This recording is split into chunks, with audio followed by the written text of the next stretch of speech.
Well, explain the whole thing. Well, do you know how to? Do you know the actual details of it? No, I don't really. So essentially, know he was details. telling everybody that don't sweat it. The tariffs are golden. We're getting them through. There's going to be no problems. Is that what it was? But meanwhile, he was shorting the tariffs. Yes. Yeah. So he was personally shorting them. Let's find out what that them. actually is. So Yeah. Sure. I bet he's a quite litigious gentleman. Yeah, he might be. See if we can find it. Like, is it wild that people are on the files visiting the island and they still work? It was unbelievable. Some people had to resign from some jobs. Well, especially just him, because the way, there's something about a really confident liar. Like, where they just, because, I mean, that interview clip where he's like, let me tell you something, I met Jeffrey Epstein that one time at a massage table. He said they were sex massage tables. I went right back to my wife and I said, honey, we are never hanging out with Jeffrey Epstein again. And that is that, you know? Is that really the quote? Oh, dude, I haven't seen that. I don't know if it's verbatim, but that is the exact spirit of it. Probably pretty verbatim. Oh, let's listen to it. Listen to it. I'm find it. very, very close to exactly what he said. Okay. Lutnick interview about Epstein, and he just sounds, I mean, so like morally outraged about the idea. There's so many people that they exist in that world where you just pretend that you're a different person. You pretend you're one way. Yeah. You pretend you think things differently. It's I've been up close with people like that. I said that was my takeaway from debating Chris Cuomo. It was like it's a weird thing to see someone just lie like that. Here it is. Yeah. No, this is the one that says he's the greatest blackmailer ever. Yeah, try to explain it to him. It was what's the keywords that would downplay his relationship with him. That might be it. What does he do? He's the commerce secretary. He was always like a money finance guy. I think he used to work for CNBC. In this administration, this like the wolves have taken over the hen house. Yeah, they sure have. This is what draining the swamp looks like.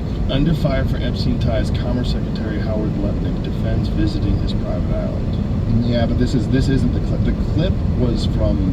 Oh, it's at the top. It says Lutnick said in an interview last year he was never in the room with Epstein at the 2005 visit to his apartment. Okay, so that's probably it. He said, he met him once. This guy sucks. He specifically says that he met him, that he saw he had a massage table in his living room, and he goes, "Hey Jeffrey, what do you really like massages?" And he claims that Jeffrey went, "Yeah, and the right kind of massages." And that's when he decided he would never talk to him again. Nobody likes the right kind of massages. Those are terrible. Imagine if those were legal. Just hand job massages. There'd be no relationships. How many people are in terrible relationships just because they need sex? There's a lot of guys who be like, I'm just going to hang out with the boys, just get jerked off once on Wednesday, and I'm good. Howard Lutnick downplays relationship with Epstein during Senate testimony. Is this it? Now this is from recently. This is from this year. This old firm did not, in fact, profit from the Supreme Court tariff ruling. Oh, we better edit that out then.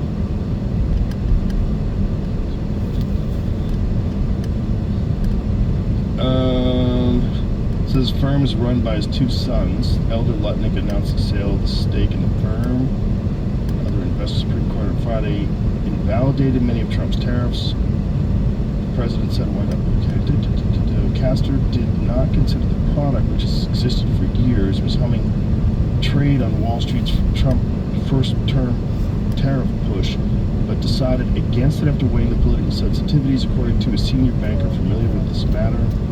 Cantor spokesman said the salesman erroneously believed the firm was likely to greenlight the business. I'm not exactly sure what they're saying there. This is just the legality of tariffs we're discussing.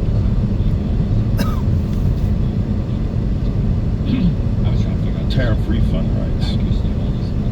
So what was the accusation? The accusation was that he had shorted tariffs while claiming that tariffs were going to work. Yeah, the accusation was that he stood to make a lot of money from tariffs being struck down. Why don't you put that into Perplexity, Jamie, and find out if that's accurate? scour the internet instead of us doing it. God, I love AI. Yeah, it is That, something. I can't wait till it takes over government. It's gonna be awesome. It's after a while you're like, I don't know if it could be much worse than what It's gonna be humans are better. doing with government. It's gonna be better. It's not gonna be greedy. Well, as long as it determines that human life is valuable, I feel like is really the Which big- humans? So, let's be honest. You know, some homeless guy's taking a shit on your Jaguar. Is that guy really okay, valuable? fine. Yeah, but to AI, we all might be homeless guys taking Did you shit. see that there was these San Francisco tech guys and they got trapped in their Waymo because a homeless guy started attacking the Waymo and yelling at them, "Why are you paying robots?" No. Yeah, like you're a traitor, you're paying robots, you're paying the robots. The homeless guy was The upset homeless about guy. this? The homeless guy was attacking the Waymo. The tech guys were in the Waymo. We were terrified for our life. We feared our safety because they're being attacked by a crazy person who's saying you should be giving money to robots. That's an uncomfortable position to be I in. get all my information from the Tim Dillon Show, by the way. But they did play a clip. It's not the worst source It's the of best information. source. It's the best source. Him and that dude, what's his name? James Lee. He's our other number one source of information. Conspiracy theorist. There you go. There you But go. another one, a Waymo, a gal got in, and there's a fucking homeless guy in the trunk. Because apparently the last person, when they left their Waymo, they opened the trunk to get their luggage out, and they never closed it.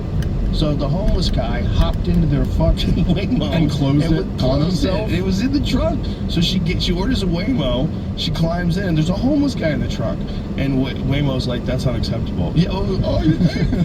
Oh, you think? Okay.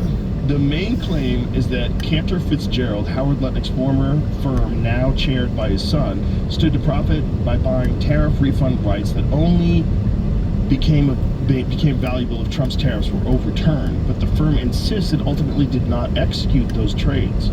What critics say happened. Investigators and reporting notably by Wired described Cantor Fitzgerald exploring a business where it would buy the rights to future tariff refunds from importers for about 20 or 30 cents on the dollar. Internal materials cited in those reports suggested Cantor had capacity to trade several $100 million of these refund rights and had already facilitated at least one trade of around $10 million in rights under the IEEPA tariffs. The idea was that if courts later struck down the tariffs, the government would have to refund duties, and Cantor or its clients would collect the full refund while the original importers only kept a small upfront payment. So why is it seen as a conflict? Is it true? So this said they executed on one, right? Didn't it say that? Scroll back up. Yeah. It says internal materials cited in those reports suggested Cantor had capacity to trade and had already facilitated at least one trade of around $10 million in rights. It's only $10 million. Let it go, Dave. That is small potatoes for what we're For those talking guys. about. Yeah, these kind of guys. Uh-huh. What Cantor and Lutnick's side say. Cantor Fitzgerald has publicly stated that while some salespeople explored, I like that in quotes, brokering tariff refund rates in 2025, the firm never executed any transactions or taken any position on tariff refund claims, calling contrary reports false. Follow-up recording has echoed that Cantor considered products tied to the Supreme Court tariff ruling, but ultimately backed off, in part because of the political optics. Duh. Fucking, that's a big duh. Around Lutnick's government job. Latest coverage, there's no public evidence that Cantor actually booked profits from this strategy, though the investigations in Congress are ongoing and focus on whether there was any attempted or potential profiteer. Are you more interested in the ethics conflicts of interest or the nuts and bolts about the secondary tariff refund market force financial? No. So it seems like we don't really have evidence. Well, it'll be interesting. I mean, if, which is probably going to happen, but the Democrats take the House and the Senate in the midterm elections this year, I mean, they're going to be, that'll just be the next 2 years of politics. It'll be investigations and Some Democrat subpoenas. lady she just took over the seat in Trump's neighborhood where Mar-a-Lago is. So a Democrat lady just won. Yeah, yeah. Well, they're going Oopsies. to. Yeah, I mean, look, in his first term, they impeached him twice for absolute bullshit. So they'll go after him for anything. But I have a feeling now there's probably a lot more for them to investigate and work on stuff like this. the meme coin stuff and whatever business deal.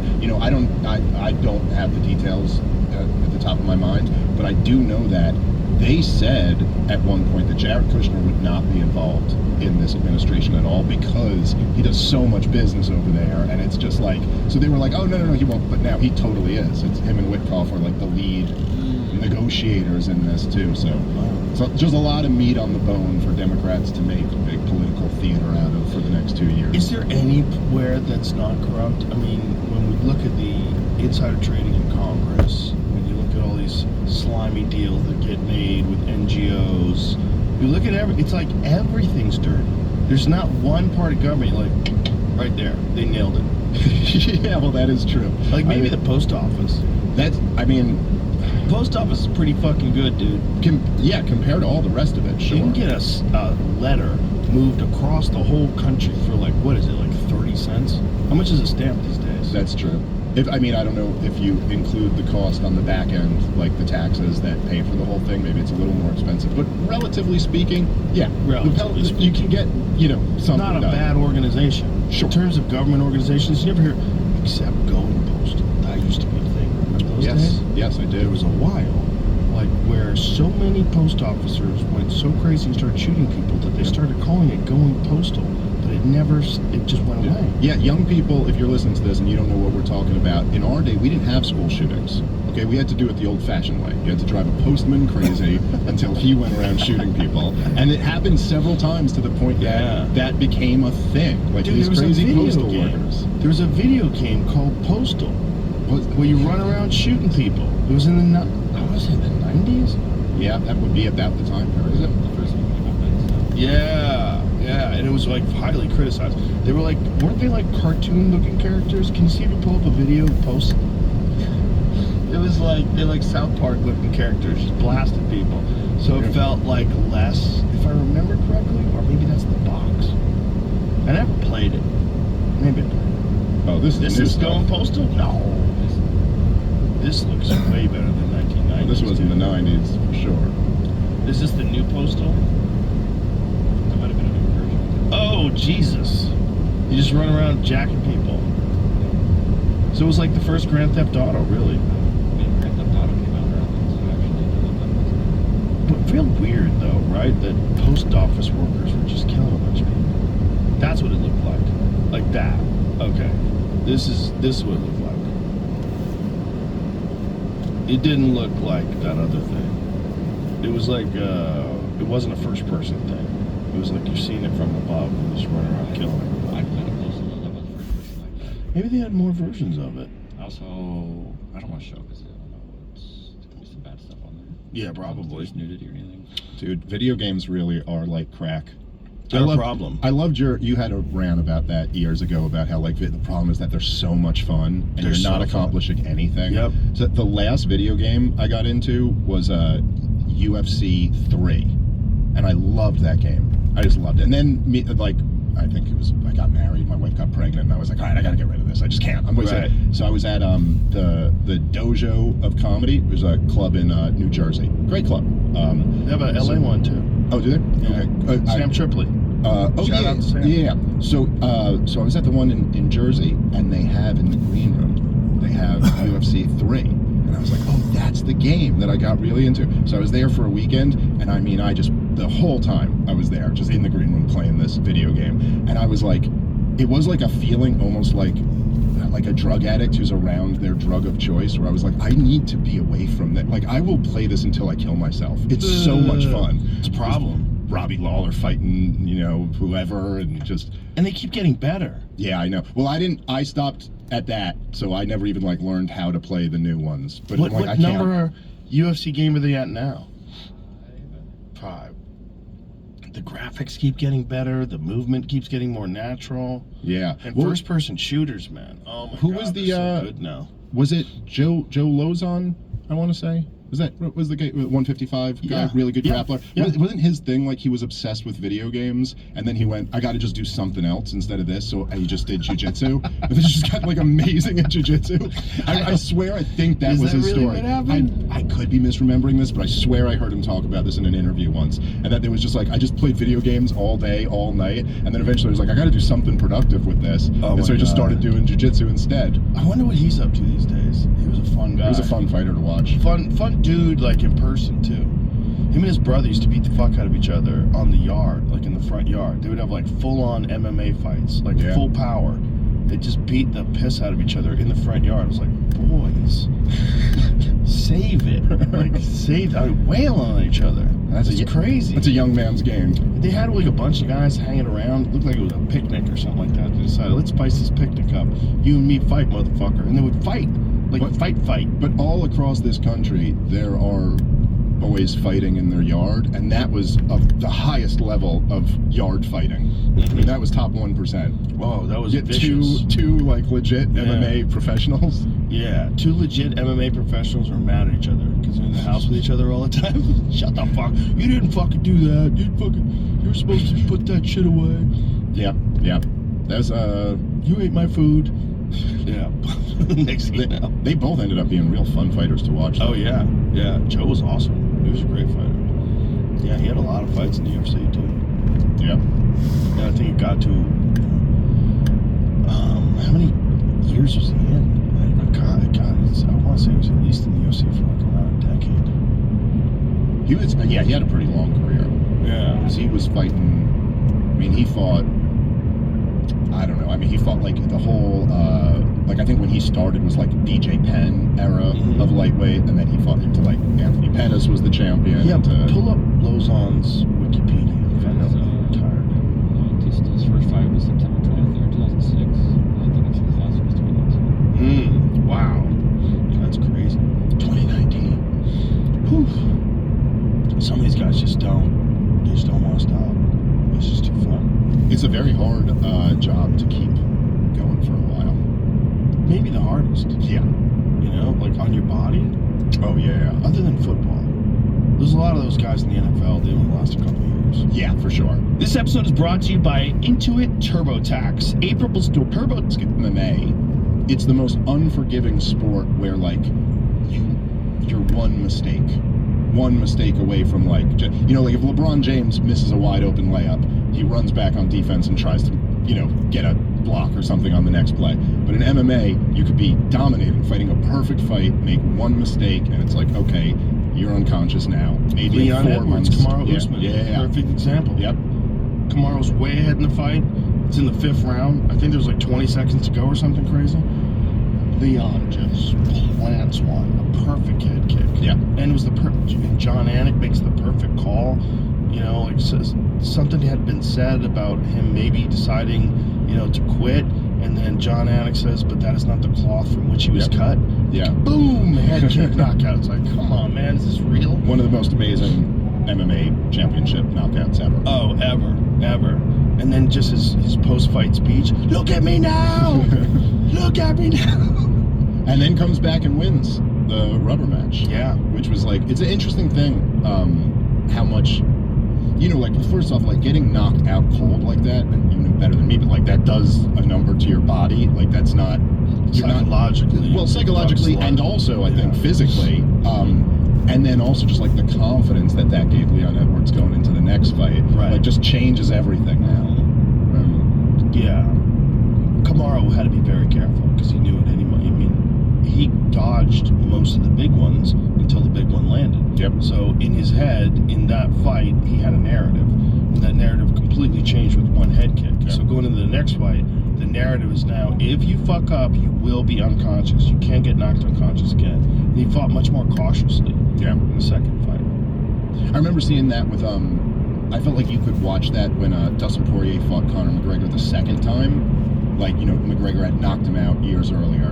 And you could kind of see, you know, like, you could see Dustin, I'm not saying like he was nervous or anything, he's like one of the greatest fighters ever, but you could kind of just see, like, he gets in there and he starts, and he takes a couple shots from Conor, and he's still there, you know, and then he lands a couple shots, and you could see, like, in that first round, like, his confidence growing. Like, you almost got to get that out of your head, that it's like, yeah, that guy beat you back then, but you're a different guy now. Well, with Conor, it's all about weathering the initial storm. Yeah. The initial storm is crazy. He's so explosive, so fast. fast, so accurate. And then another part about that second fight was Dustin setting up those calf kicks, specifically because both of those guys fight southpaw. And when you both fight southpaw, if you're a southpaw like Dustin, a lot of times the calf kick's not really available. Like you have to throw it with a switch, or it doesn't have the same sort of potential. It's a slightly different potential when you're exchanging it in combinations. But with Conor, it was wide open because Conor has two things going on. One is a southpaw. Also, he had just gotten off the Floyd Mayweather fight. He's very boxing heavy, not just, but a while back. But he had really concentrated on his striking with his hands. His hands were elite. So because of that, your stance is a little wider, and you're putting a little bit more weight on your legs. You know? And he always had a wide stance anyway. He had that karate stance. The craziest thing about that is the calf kick really didn't become a big deal even until Conor was a superstar. Like, it was after that. Yeah.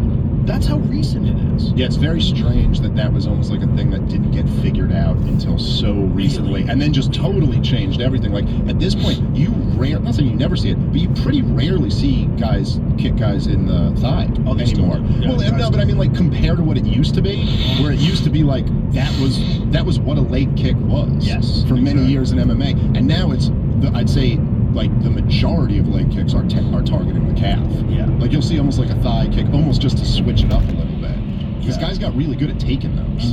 Yeah, you got really good at being conditioned, and we also saw a few leg breaks.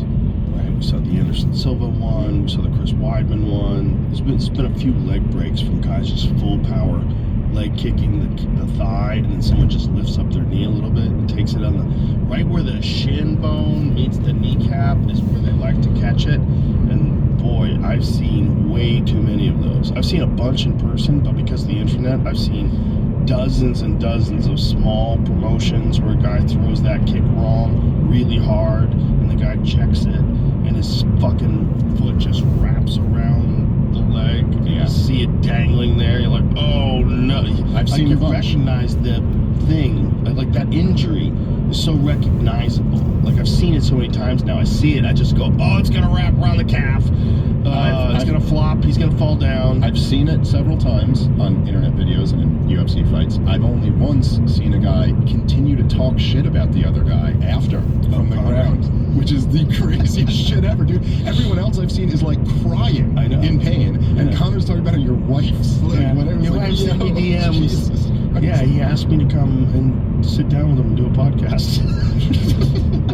He's an animal. I mean, the dude's one of a kind. He's one of a kind. He apparently made a post on his Instagram saying he's back, and if it's true, that would be awesome. That would be awesome. The idea is his suspension for whatever he took before is up. So, yay! What was it? Something. Someone, I think it was Douglas Murray, when he wrote that article about me. There he said, Mr. Confidence returns to see fighting again. Call your grandma. Nanny, we did it. Watch and pay me. Fuck you, pay me. You fat Irish prick. You don't have my money. I put your brain to sleep. Who's that? What's that about? Who's he talking about? See us in the casinos after. The Mac loves yous all. I got love for yous. It's an it's an honor. It's light work. It's easy. For life and eternity, it's McGregor. How drunk was he when he wrote this? I do this fight game easy peasy. The sound of my shots off the head go bing in green dot laser form. Okay. Well, I really hope he is actually back. I hope it's true. It'd be fun to see. It'd be a lot of fun. It'd be a lot of fun. It's the greatest personality the sport's ever known. That's right. There's no one even close. I mean, he's the most dynamic personality the sport's ever known. And he was, for a time there, just such an unbelievable fighter. I mean, he was it was incredible what he was doing. Danny Alvarez fight. Oh yeah, I was there. Well, thanks, Steve. Really good seats. Thanks to you. But that was one of the best. That might be the best fight I've ever been to live, because that whole card was just stacked, and that is the main event was just unbelievable. He was in the Matrix. He was in the Matrix. He was just in the zone. You know, Dana said it best. He's like, that kid eats pressure. He goes, he eats it. Yeah. Like, he thrives on pressure. Pressure that makes other people wilt. Yes. He like shines under that pressure. And he had an amazing ability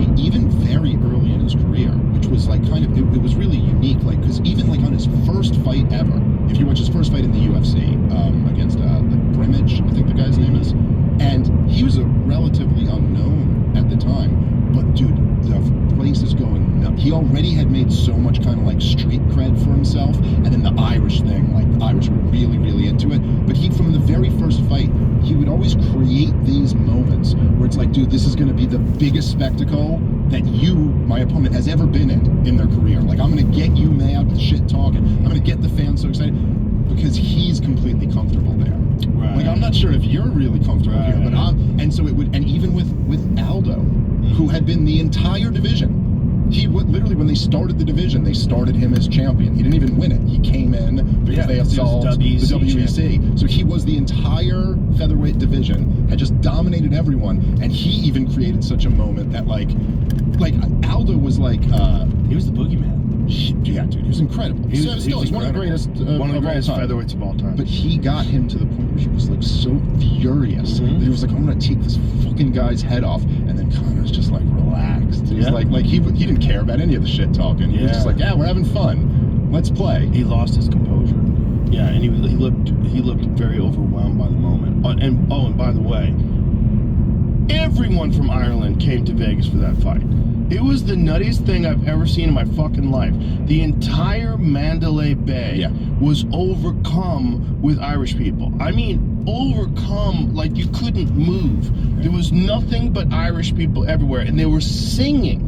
They were all singing together in the halls of this gigantic casino, packed, like they're waiting in line for something. And they were just there partying for Conor. I remember, I think it was when, I want to say it was when. Like, look at all these people. Yeah, it was nuts, dude. Bro, this is nuts, man. They're all Irish people. Like, you gotta realize nobody had a following like him. Like, this is actually Irish people for the Floyd Mayweather fight. They were still ride or die with him even for that fight. I think it was when he fought Dennis Seaver, I want to say. I think it was in Boston. So I went with Louis J. Gomez, my good friend, hilarious comedian, and me and him went to some Irish bar to watch. Like, we just happened to be in Midtown Manhattan, and we were like, oh, the fights are coming on. So, oh, they're playing it at this bar, you know. It was just like an Irish pub, and dude, I mean, it wasn't even that big of a bar. They must have, I mean, it was shoulder to shoulder Irish people losing their fucking minds. Like, it was the most fun environment to watch a fight in, because they're just they're just like, but all that singing and chanting, it seemed like everyone had an Irish flag with them. Like, it was this in a little bar. It was this. That's nuts, man. Look at that. That's Mandalay Bay. Wow. Look at this. Oh, that's MGM. Well, they were everywhere. They were probably at every fucking casino there was. This is crazy. Imagine if you're from Northern Ireland. And you're like, you still remember the troubles. And you're making your way to the hotel. Just came to Vegas for a little gambling. You don't follow MMA. You have no fucking idea. What's this all about? Well, Hi, I've picked the wrong fucking week for me vacation. oh, by the way, I was going to say that Douglas Murray's big knock on me when he wrote his op-ed in the New York Post was he goes, you know, Dave goes on Joe Rogan and he talks about foreign policy like he's an expert, but I bet he wouldn't go in there and talk MMA with him because then Joe would recognize he's not an expert. And I was like, we do that all the time. We do that every We do that all the time. That's so stupid. I was like, almost every He's time so we hang silly. out, we end up talking MMA. And like, it probably is fair that, yeah, there'll be moments where you'll correct me if I get something wrong. So what? But if I get it right, Yeah. you don't go, That's you're not an so expert. Dumb. Imagine we don't talk about MMA because you're not an expert. That's Like, so I don't know. silly. Well, I watch a lot of it. I have some thoughts. Why is he so silly? I love Douglas. I really do. I've enjoyed talking to him. I think he's a brilliant man. But I was very disappointed with. You've never been? I'm very disappointed with that sort of strategy that Yeah. you shouldn't be talking about these things that are factual. But even more disappointed with that notion, the notion that like you would never talk about MMA with me. Like, do you think we would? First of all, I don't think I argue about MMA with anybody. I don't think anybody. If someone has a point about MMA, I never argue. I might say You've corrected me I when I've gotten things disagree. wrong. Yeah, or I might say I disagree. Like some people think that a certain thing is going to happen, and I'm like, ooh, I don't see that. I disagree. That happens. Sure. Yeah, but well, also like whatever point you're making is either a good point or it's not a good point if it's like an objective claim. You know what I mean? So Right. like if I say like you know, when Volkanovski fought Lopez, his jab was crucial. Mhm. Okay, that's either correct or it's incorrect. Like whether I'm an expert or not, I'm not an expert on Well, fighting. geez, you could watch But- the fight and that would be correct. Yes, right. So, but You it can doesn't see it's right. like, I saw he hit a home run. You're right. Yes, you're not even an there you expert. go, That's right. crazy. Well, you know, it was a weird thing during that show was because it's a weird, I don't know, there's like weird incentives built into like all of this. Well, Incentives are the right word, Well- because there's a lot of people that are saying things and you go, why are you saying that? yeah. Well, also from my perspective, I was a little disappointed with it because I kind of thought, I was like, oh, this could be like a really cool thing. Uh-huh. And it had been literally, which I don't think I'm saying anything that is like betraying confidence here, but the only thing that was ever said to me, I remember you called me and you were like, what do you think about doing this? And I think I said yes before you could finish answering yeah, the you question. did. Yes, absolutely. Let's do that.